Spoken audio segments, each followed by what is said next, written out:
వెళ్తున్నాం, ప్రార్థన చేస్తున్నాం, ఉపవాసం కూడా ఉంటున్నాం, అన్నీ బాగానే ఉన్నాయి. కానీ ఏం చేయాలి? వీళ్ళు వెళ్ళే ముందు ఒక పని చేయాలి. ఏం చేయాలంట?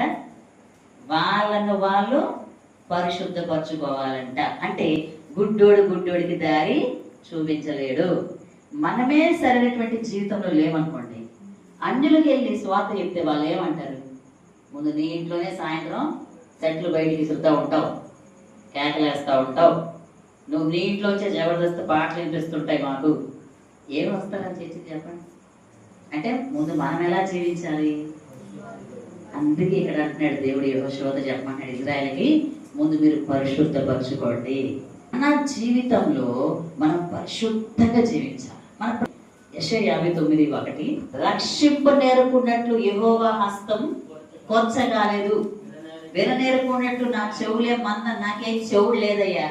అసలు దేవుడు ఎలా చెప్తున్నాడంటే, నాకేం చెవుడు లేదు, మీకు సహాయం చేయకుండా ఉండ, నాకేం చేతులకేం సమస్య లేదు, మరి ఎందుకు వినట్లేదయ్యా ప్రార్థన? మీ దోషములు మీకును మీ దేవునికి అడ్డముగా వచ్చెను, మీ పాపములు ఆయన ముఖమును మీకు మరుగుపరచెను గనుక ఆయన ఆలకించుకుంటున్నాడు.